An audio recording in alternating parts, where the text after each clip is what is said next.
Journeys start with one step, or in the case of a Florida manatee, with a simple thrust of a flipper.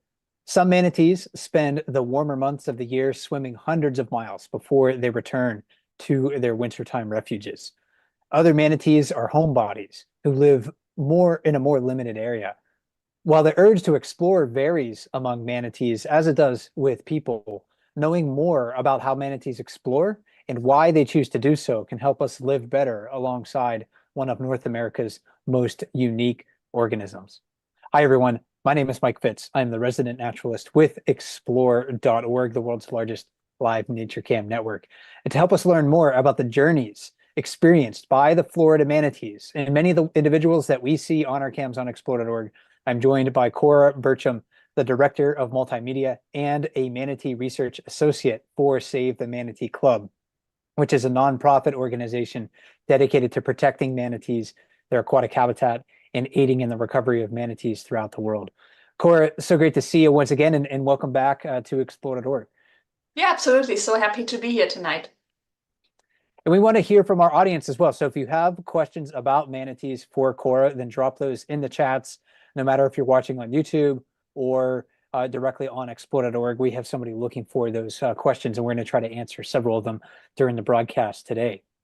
But we want to talk maybe less about the what makes a manatee in this broadcast, and more about where they're going throughout their yearly rounds, where they happen to explore, where they come back to in the wintertime, especially. And I guess we should start with that, Cora, what they're doing right now in Florida at this time of the year, because manatees, they gather predictably in winter at sites of warm water. Now, and we discuss this fact nearly every time that you and I talk, but I think it's essential to understanding their behavior and habits in Florida. So why do manatees gather in these places of warm water?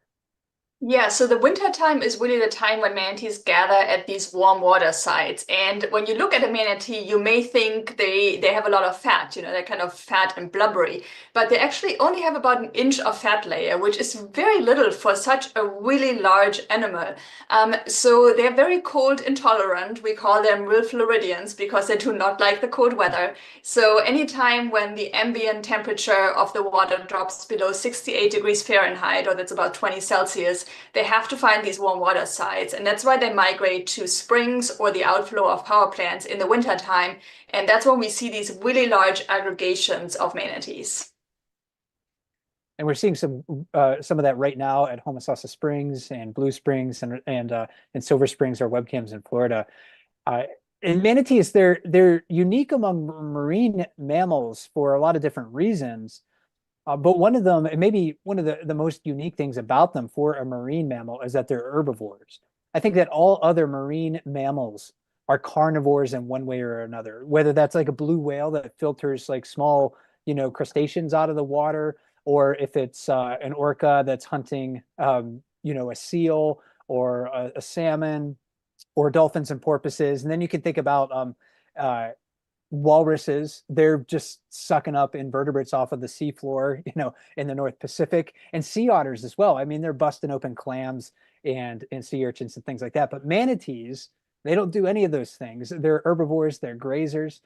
How might their diet serve to fuel their explorations, and how might it limit their ability to establish populations in new areas? Yeah, so manatees, like you said, they're herbivores. They eat a very large variety of vegetation. So they can eat submerged vegetation, they can eat floating vegetation, and they're not really picky. We actually had a palm tree fall into the water the other day, and we had a large aggregation of manatees munching on that.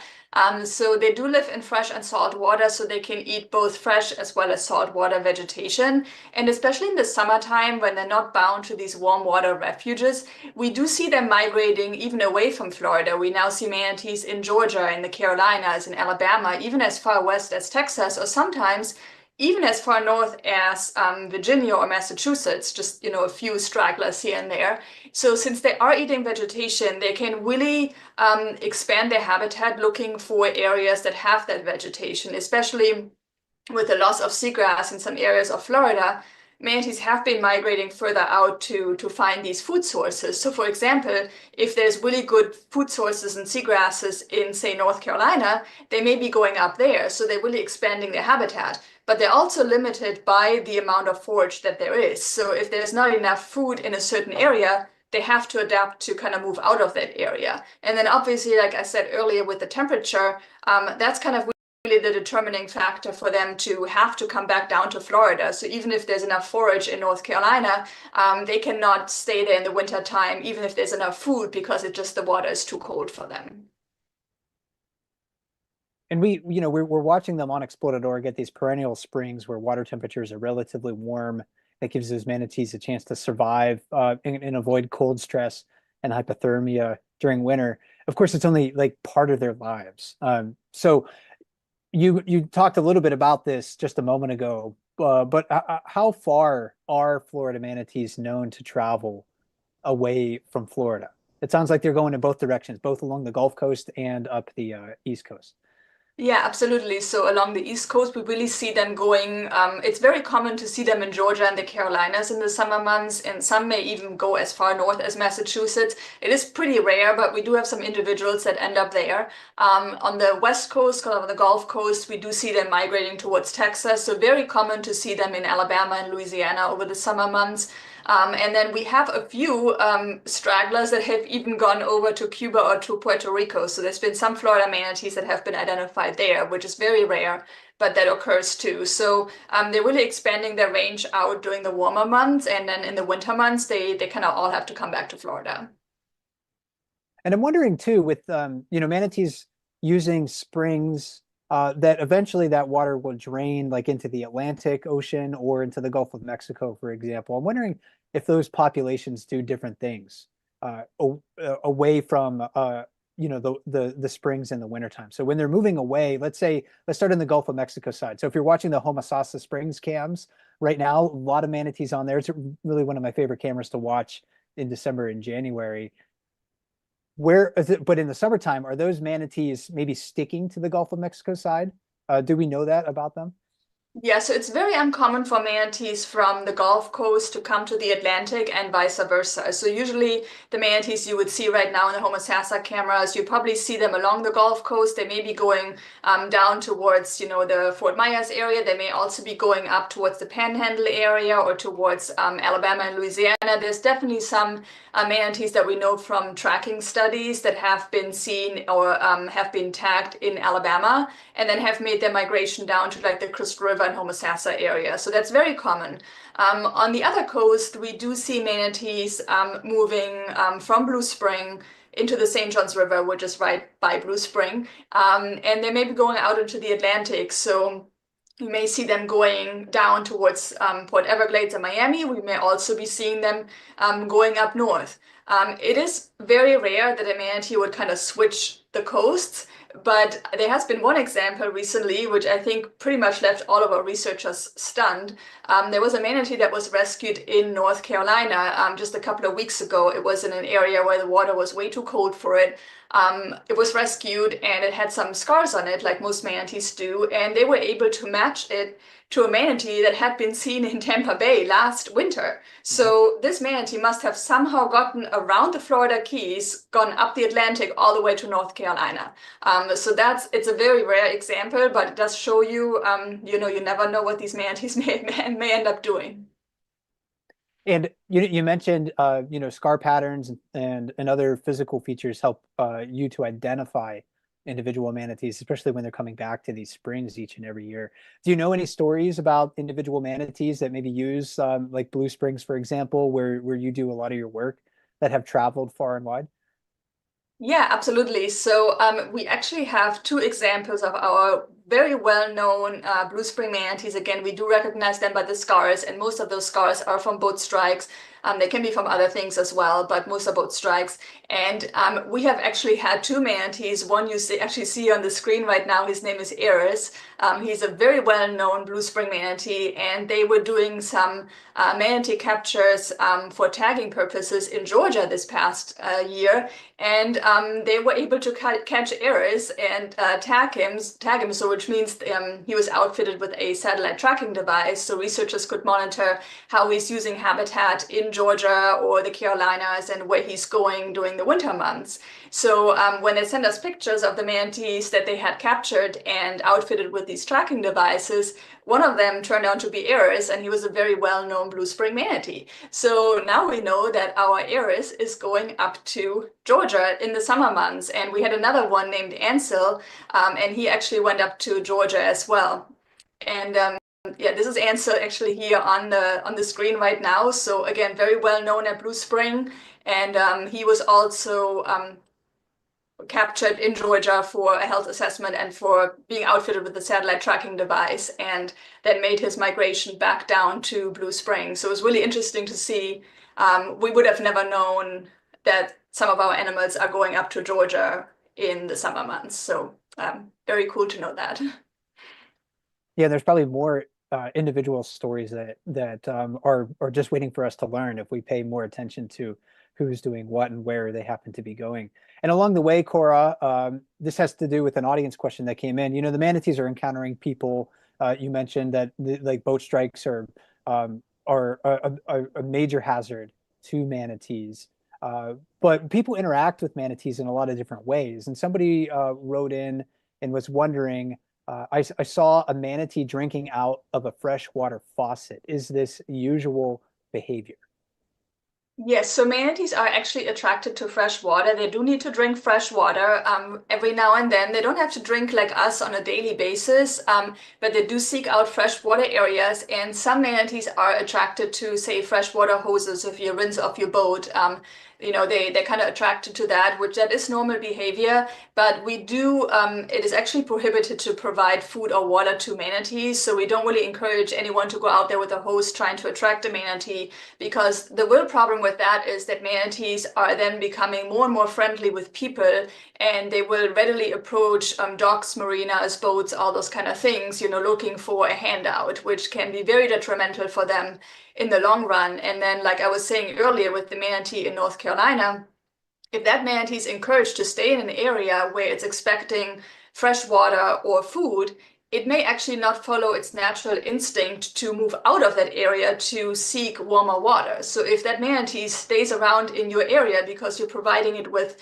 you know, some nice handouts, that may actually be really detrimental to the manatee, especially at this time of year, because it's not moving out of that cold water and it can just not survive in that area. So that's the reasoning behind why it is, you know, illegal to give food or water to manatees. Well, thanks for that explanation. And you know, on the subject of migration as well, you mentioned that you know many manatees are moving, you know, along the Gulf Coast, Alabama, Louisiana, sometimes as far as Texas. Somebody was wondering specifically about Texas, and they wrote in and asked, "Can you see them in Texas in April around the Galveston area?" It seems like I don't know if that's a little too early in the year for manatees to be traveling that far. What do you think? So it really depends on the temperature. Okay. You know, if we have a warm spring, you know, there's always a chance that some manatees might be migrating over there. We do get, you know, occasional reports of manatees in Texas. It's definitely not something predictable where I can tell you, you know, if you go to Galveston in April, you're definitely going to see manatees, versus I can tell you if you're going to Blue Spring right now, you will be seeing manatees. Now, you know, it really depends on the temperature, and we don't have, you know, a large migration of, say, hundreds of manatees suddenly moving off to Texas. It's mostly like individuals, maybe like one or two or three a year or so. So it's kind of unpredictable, but it's definitely possible. Well, thanks for those questions. We have some more audience questions to get to. We'll do that a little bit later in our broadcast. I want to get back to manatee migration specifically, Cora.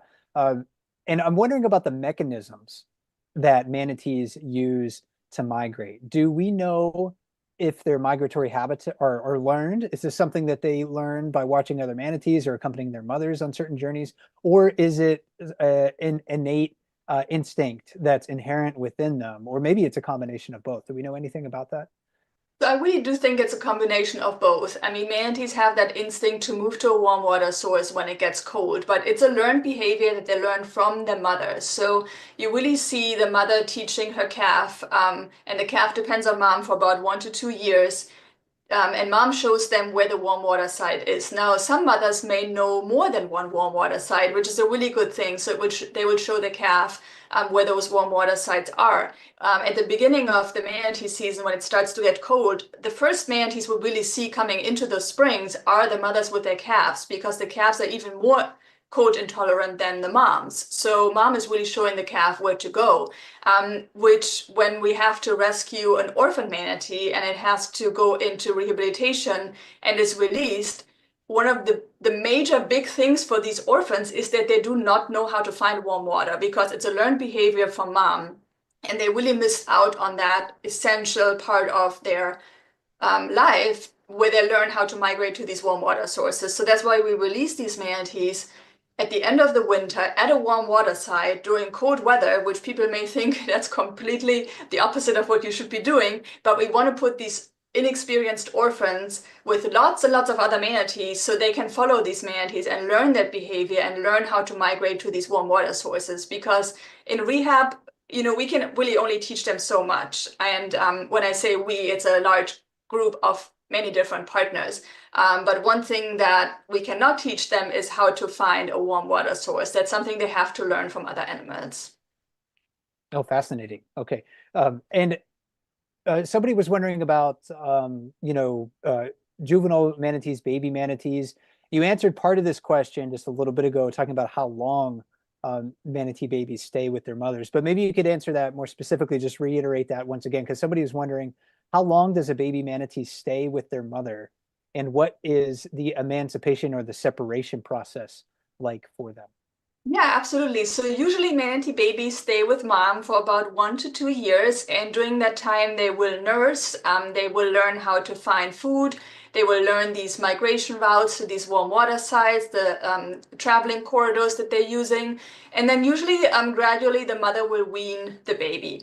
What we see at Blue Spring a lot is actually the mothers will come in with their calves, and the calves will kind of go off and play with some other calves, and the moms are kind of resting. And then when it's time to go get food in the river, they will move out together. So if you're watching our webcam and you may see a lone manatee, it's not necessarily an orphan. It's actually just a juvenile or a growing calf that's kind of exploring in the safety of the spring and then moving out with mom. But usually after about a year or 2 years, that calf will be weaned and then start a life of its own.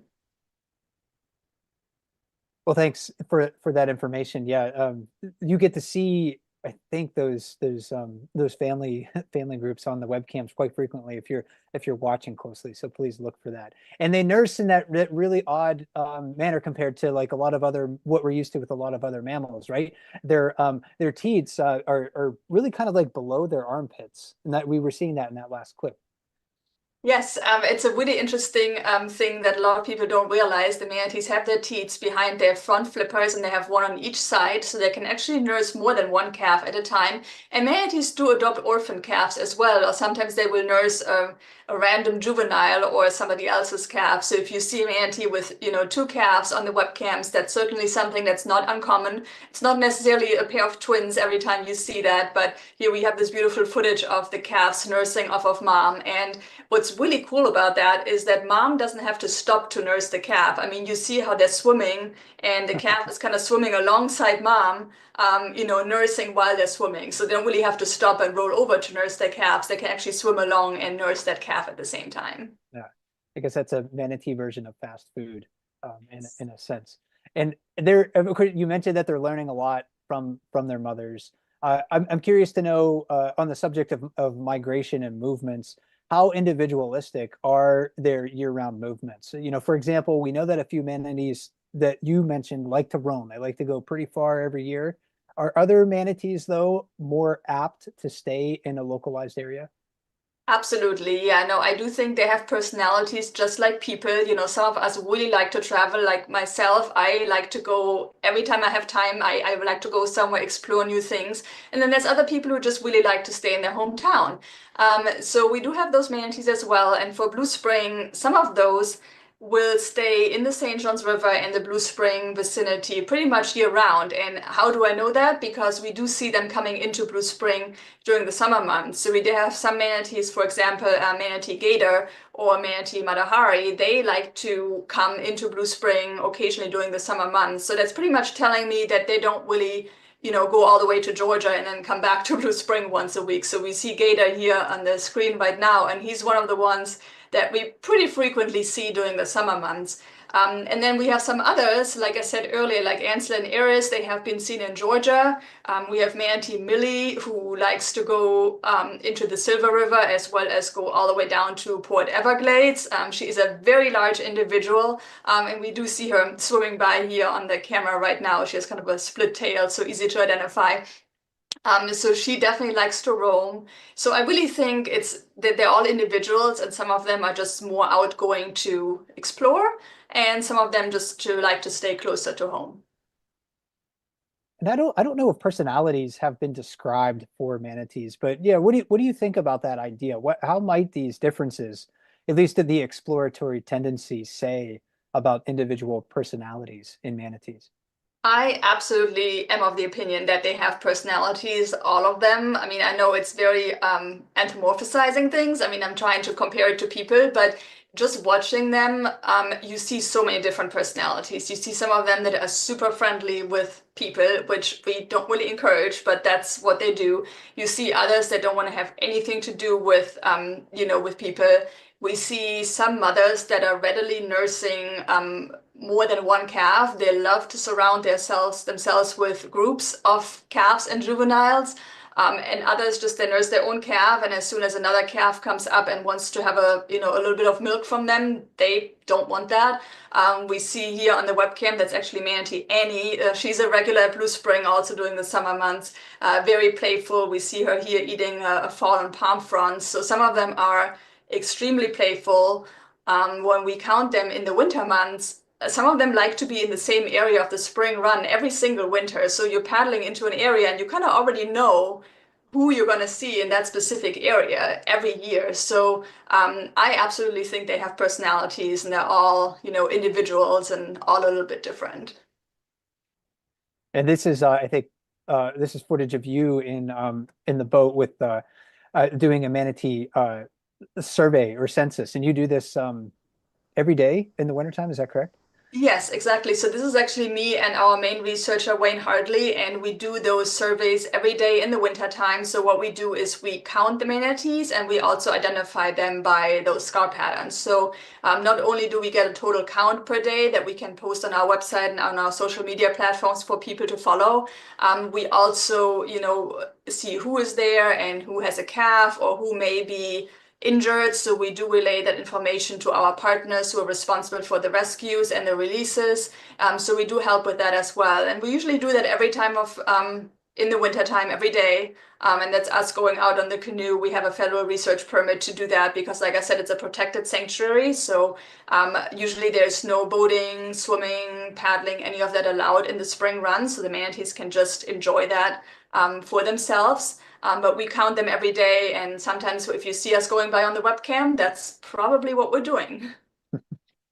Yeah, and it's got to be an amazing experience to be out there in the water among that many manatees. And of course, they're all coming back to these warm water springs at this time of the year or already have made that journey. So, do we know what cues the manatees are using that might tell them it's time to seek a warm place for winter? Could it be something like day length or the lack thereof, or from let's say the the fall equinox until like the winter solstice, or is there some other cue that might be telling them, hey, it's time to head towards a warmer place? I think it's definitely, the change in temperature. I mean, that certainly also sensing maybe the length of the day. I've actually never given that a thought. Maybe it's the length of the day too, that they're thinking, no, it's getting darker earlier, so it's getting to be the winter time. But I think it's really the temperature both of the air and of the water. This year we had a very warm, unseasonably warm November here in Florida, so we really didn't see the manatees come into the spring until about the week of Thanksgiving almost. It was like right around like the end of November versus before, although the days, are starting to get shorter and we have less daylight, at the beginning of November, we didn't see manatees moving in because it was still really, really warm. So it's really the temperature, and it's the temperature of the air and of the water too, because right now, if the water is still a little cold, but the air is getting warm, they can kind of sense that and they're moving out of the spring towards the river, getting ready to go out and feed. So I think they can really sense kind of when a cold front is coming in and when like a warm front is coming in again. And manatees, of course, they live in a human world with increased development along shorelines. For example, we have issues with sea level rise and trying to protect our infrastructure in these places. In the wake of like climate change and human development on the coast, how might that affect those changes? How might they affect migrating manatees? Definitely affecting manatees. So, we do see a lot of development in coastal Florida. Everyone who's moving to Florida wants to live close to the coast. So we have a lot of issues with runoff, fertilizer pollution, as well as just obstructions for manatees. And they have to try to migrate around those. They do need to find these warm water sites in the wintertime, and some of those warm water springs that they should be able to access are kind of blocked off by dams or by locks or by structures that people have put in there. So, that is something that they have adjusted to, which I find that incredible. These animals have been around for so long and they kind of had to adjust to live around people and migrate around people. So, they do find these migration routes from Georgia to Blue Spring or from Blue Spring down to Miami, and they have to kind of migrate around all these obstacles. So, especially with a changing climate and sea level rise, people building seawalls that's destroying some of their natural habitat, like mangroves, for example, or living shorelines. So it's so important to try to rebuild that to make sure that they have that natural environment and are not just like up against those seawalls. And along the lines of manatee populations, they were considered endangered for decades in Florida, the United States population at least. And somebody wrote in earlier and was wondering, any idea how many manatees migrate to Florida and are they endangered? Yes, so right now manatees are listed as a threatened species under the Endangered Species Act. They used to be listed as endangered, but they were downlisted in 2017 due to the rising number of manatees, which is something that it's kind of difficult because manatees were actually never put on the endangered list because of low numbers. They were put on there because of all the threats that they were facing. And if you're looking at the threats that manatees are facing right now, they're just on the incline. So that's a really risky situation right there. And the population right now, they're trying to, do surveys every couple of years to try to get sort of an estimate of how many manatees there are. So we're looking at around 7 to 10,000 manatees right now in Florida. They usually try to do these surveys in the winter time when manatees are congregating at these warm water sites because it's easier to then count them. Obviously, they can't count every single manatee, but that's kind of the number we're looking at right now. So it's definitely a very stark incline from what we saw when counting first started, especially if we're looking at Blue Spring. Blue Spring is a major success story. We have over 800 individuals now that are using Blue Spring in the wintertime. When Wayne Hartley, our main researcher, started this research, he had 36 animals that used Blue Spring, which that is just incredible. But then we're looking at the Atlantic coast and the Indian River Lagoon, and we lost over 1,100 manatees in 2021, and many of them due to starvation. So then if you're looking at around 7 to 8,000 animals and you're losing 1,100 in 1 year, they're not very quickly reproducing. So that's a big hit for the whole population. So, you have certain areas like Blue Spring that are doing really, really well, and then you have other areas where they're not doing so great. And let's get back to the way humanity influences manatees, because we've talked a lot about natural springs and how important they are as refuges for Florida manatees in winter. But manatees also gather at the outflows of power plants in winter, where they experience basically the same phenomenon. They experience the outflow of warm water from the power plant. It doesn't seem like manatees care whether it comes from a power plant or if it comes from a natural spring. But those power plant warm water sources, they didn't exist until the mid to late 1900s, It proves that manatees are adaptable, I think, in one sense. So that's good news. But it shows that they seized an opportunity. But on the flip side of that coin is that we're transitioning away from fossil fuels to renewable energy to tackle climate change. So how might we utilize the ability of manatees to learn and adapt to wean them sort of off of these warm water sources that are produced at power plants? Yeah, that's one of the major questions that is being tackled by researchers and everyone working in the manatee world right now, because the habitat loss and the loss of these artificial power plants is really one of the biggest threats that manatees are facing. We have put these power plants out there and manatees got attracted to them. And like I said earlier, the cats learn from mom. Manatees are very site specific, so they come back to that warm water site every single year, expecting that warm water. So if this power plant was suddenly, turned off, manatees would not necessarily know where to go. Now, some of them know more than one warm water site, which is a really great thing, but not all of them do. And right now we have literally hundreds, if not thousands of manatees, depending on these artificial sites.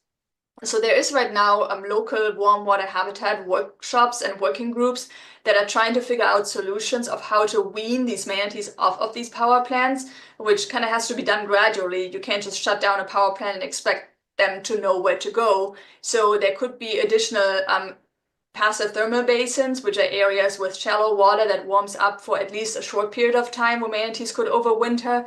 Now they have to find these warm water sites. Could maybe some additional sites be created using solar power, for example? That's something that could be done for manatees, as well as opening additional springs for them to be able to use. So some of these springs right now are blocked off by dams or locks. So opening these springs up for manatees to be able to go there. But there's really not like a one-fits-all solution right now. It's something that's in the works, and it's a really complicated topic because you're trying to figure out how to create other warm water sites and how to show these manatees to use these sites and how to go there. So unfortunately, there's not an easy answer or like a solution right now, but it's something that is definitely being tackled because it's pretty much the biggest threat to manatees right now is the loss of that warm water habitat. And I don't think there's an easy answer to my next question either. I'm wondering, how can we plan to protect habitat for manatees in the face of climate change and especially additional and significant sea level rise? I mean, that's already sort of baked into our atmosphere right now. We can expect some significant sea level rise over the next century. So, what consequences might that have for manatees? Yeah, so I think there's lots of things that can be done. Obviously, all of them require a lot of energy and a lot of, investment, both financially as well as like from a planning standpoint. For example, building living shorelines instead of building seawalls. If you have a living shoreline, it's more resilient for hurricanes, for example, or for storms, and it's also better for manatees and other critters that use that area. Protecting these warm water springs. There's a lot of pumping that goes on, like pumping of the groundwater for human consumption. So we have to make sure that we don't overpump our groundwater and drying out these springs because these springs are the vital source for manatees for that warm water. So that's something that can already be done to protect that habitat for them. Many people think that with global warming or a warming climate in general, that's a really good thing for manatees because yes, warmer water, warmer air temperature, that's good for manatees, but it just comes with so many other things too, like you said, sea level rise, the introduction of salinity into some of those freshwater vegetation that may not be able to thrive in a more marine environment. So the potential loss of food sources. So it just goes with a lot of other things as well. And again, not an easy answer. And I think a lot of it will just, change over time. We already see manatees using other areas, like I said, more manatees using Georgia and the Carolinas right now because it is warmer. They find food there, so why not go there and stay there? And then if it suddenly gets too cold, they have to make their way back down to Florida. Many people in those areas may not really be familiar with manatees, so they don't really know how to report one or how to safely boat around them. So I think, all the changing climate is allowing manatees to enter new habitats, but then we need protections in those habitats and education for people to even realize there are manatees out there suddenly. And you mentioned hurricanes too. We did have a couple of questions come in from our audience about those. So one person was wondering, are manatees easily harmed by hurricanes? And then another person was wondering, where do they go during hurricanes? Yeah, those are all really great questions. So manatees have evolved with hurricanes. They have been in Florida for a long time, and usually they seek out sheltered areas during hurricanes. However, during the storm surge, some manatees may be, displaced, so they may be swept out to open water. What we really see, what is most common and what can really harm manatees is when areas are flooded and they suddenly enter areas that they usually cannot enter. So we had some manatees that were brought about a mile or two inland by the storm surge, and they ended up in wooded areas, actually in hunting grounds, Hmm. if you believe it or not, and got stuck there when the water levels receded. We have manatees that enter, for example, golf course ponds because they're flooded, and manatees can get in there and they can't get back out. So there's a lot of rescues that happen after a hurricane where the teams get calls for distressed manatees or stranded manatees that have to be rescued out of areas that they just cannot survive. And so that's really the biggest issue for manatees after hurricanes is that they end up in these areas. Another problem is that we usually see more red tide events after hurricanes. We also see some destruction of their food sources. If we have, large saltwater intrusion in areas like Crystal River, for example, that destroyed some of their food sources over time. So it's not something you would like immediately see like a week after the hurricane, but you may see it the following season. Manatees certainly are living in a changing world, and Earth has never been static. But the rate of change right now is kind of unprecedented for what our civilizations have experienced and what these modern populations of manatees have experienced as well. Along those lines, boat strikes, entanglements, pollution, those things continue to be significant threats to manatees in the short term. What do you recommend that we do to reduce these risks so we can give manatees a fighting chance in this changing world? Yeah, I mean, there's a lot of different threats that manatees are facing, but there's also a lot of things that people can do. And oftentimes, people feel so overwhelmed because these problems are so large and they think like they as individuals can't really do anything to help that. But um, there's always things people can do. So just a few things, for example, if you are out boating in Florida, look for manatees, know how to spot one, know how to report one, wear those polarized sunglasses. They really reduce the glare, making it easier to see manatees in the water. You can also help with coastal or river cleanups, for example. I mean, any trash that gets blown into the water can lead to entanglements. It can lead to manatees ingesting that and becoming a problem. So, doing that, if you live in Florida, try to avoid the use of fertilizer, especially during the summer months, because what happens is that the fertilizer washes off into the waterways, even if you don't live right next to a waterway. It's causing these harmful algae blooms that can, decimate manatee food sources. And then really, last but not least, and I cannot stress this enough because I didn't know what a manatee was until about 13 years ago. I had never heard of that before. I grew up in Germany, then I lived in New York. A manatee, I didn't know that existed. So education, no matter where you live, letting people know about what you know about the things you learned about manatees. So if they come to visit Florida, and we have a lot of people coming to visit, they know what to look for and they know how to protect manatees. So that's a really important thing as well. Trying to share that information on your social media, giving presentations, all those kind of things as well. So I think there's just a lot of different things that individuals can do to help. Yeah, and yeah, again, a great way to do that is to share the webcams, and that awareness is a really important step. So if you have holiday gatherings coming up this month or something like that, turn on one of the manatee cams and just kind of leave it streaming, especially if you're tired of like somebody having on the 1000th holiday romance movie of that's been playing over the month. Like the manatees are much better uh, center of attention, I think, and during those situations. Cora, we have a few more audience questions to answer before I let you go. we do have, a lot of people tuning into the webcams at Blue Springs, Homosassa, and Silver Springs every day.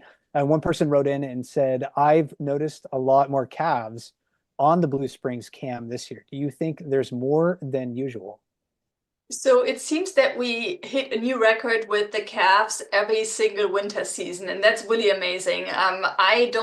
We haven't tallied them up yet for this season. Last year we had 93 calves. That was an all-time high. We had never hit over 90 before. And from what I'm seeing right now, I think we may be breaking that record, which is really amazing. So we will hopefully tally them up soon. And if you want to check back on our social media, on our website, we will post that number. That can obviously change as we have more manatees coming in. Sometimes it's kind of difficult to see who actually has a calf and who's just nursing somebody else's calf. So that number may fluctuate a little bit. But I agree with the person asking that question. We've seen a lot of calves. Well, that's some good news for sure. And somebody else had a question, I think, more about the biology of manatees. This person writes, divers have buoyancy compensators to help them go underwater. Do manatees have anything like that? We know that they don't have a swim bladder like a fish, but I do think they have another mechanism to kind of help regulate where they are in the water. Absolutely. No, that's a really great question, actually. I'm glad that someone's asking that. So, manatees have very large lungs. They basically extend all the way from their shoulder area all the way down towards the tail. And they also have what we call a hemidiaphragm. So they don't have one diaphragm, they have two. And they can actually control the air volume in their lungs separately. They also have very heavy bones. So those heavy bones will help them sink down to the bottom. So they basically take a breath of air and then sink down, and then they come back up, they float back up and exhale and inhale and go down again. So it's a combination between these really large lungs and those really heavy bones. Now, for a fun fact, manatees, like we said earlier, they do eat a lot of vegetation, and sometimes they do have a lot of gas. They have very large intestines. If you would look at a manatee internally, you would see that those intestines are about 10 times the length of human intestines. So as you can imagine, if they are eating a lot and they have gas, they may actually float on the top of the water until they have digested that vegetation and then go back down. So sometimes it's something that's concerning to us, that we look at a manatee and we don't know if something is wrong. Does it have an issue from like a boat strike, or is it just gas? And then if we see it the next day and it's back on the bottom, we know that it had just been eating a lot. So if you do see that on the webcam sometimes, that may be something to look out for as well. All right. That's a great fact to pass on, to your friends and relatives at those holiday parties, for sure. One final question for you, Cora. I've been saving this one for last. I think it's a great question. Somebody was wondering about working with manatees. So this person writes, what's the best way to get a job working with manatees, and what schooling is required? Yeah, that's a really interesting question too. So, I mean, obviously most people that do work with animals or with manatees have a background in, say, biology or environmental science, marine biology, any of those things. Some people also go for like psychology, that route. Obviously, if you do want to become a vet working with manatees, that is required that you have a veterinary degree. It's not necessarily specialized just for manatees. A lot of vets work with different marine animals or different animals to begin with. But then there is people like myself. I actually have a background in communication studies. So the way I got started working with manatees was I was doing a lot of the public service announcements, the management of the live webcams, the social media for Save the Manatee Club. So that's how I got started with them. I did not have that background in marine biology at all. At the time they hired me, they were actually not looking for a biologist. They were looking for a person with the communication and media skills. So you just never really know what may get you to where you want to be. I then went back to school for a certificate degree in aquatic animal health, so I do have that as well, but it's not necessarily a requirement that you have to have a master or a PhD in, say, marine biology in order to work with manatees. The one advice I can give you is try to volunteer, try to intern, try to get you try to get out there and meet people and work in the field as much as you can. That's almost more valuable than just having that degree, because you need to make those connections and kind of, get out there and actually get your feet wet in order to really get out there and work. That's great advice. Yeah, and it's great to know that there are multiple paths to doing something like that, and that is somewhat similar to what I've experienced when in my former days when I was a National Park Service ranger. I knew a lot of people who were straight up biologists who had biology degrees and PhDs, and then there are others like myself who didn't really have that necessarily that formal background, but kind of crept into it from a different direction, like through communications, for example. So thanks for sharing your story, Cora. Absolutely. And Cora, thanks so much for joining us during the live chat today. I always learn a ton about manatees. Maybe one day I'll get down to Florida. We can hang out at Blue Springs, and you can point out Annie and Gator and some of your other favorites to me along the way.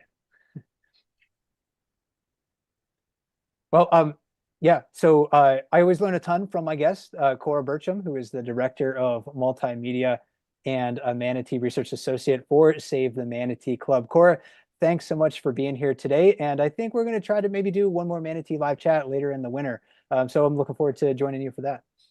Yeah, that would be great. I always love to talk about manatees and answer people's questions. So thank you so much for having me. And if you want to learn more about the work of Save the Manatee Club, you can visit their website. A lot of great information there, savethemanatee.org. You can watch the webcams on their website as well. The shortcut there is manatv.org. And you can also, of course, go to explode.org/manatee anytime.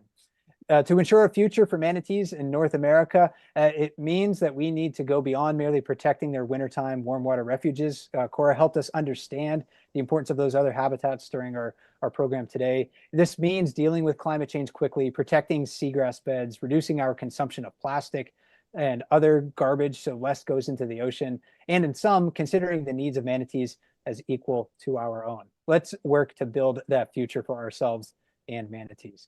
My name is Mike Fitz with Explore.org. Thanks for joining us today. Check out the Manatee cams anytime. And until we talk to you again, never stop learning.